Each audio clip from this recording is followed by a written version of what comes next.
này chung mùi thì sẽ ngay hồi hamat này mà mình surprise nó mùi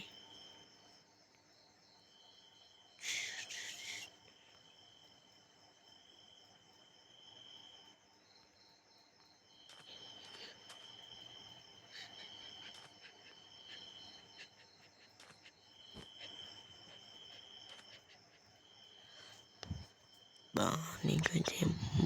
metanium mà metanium hello metanium metanium chứ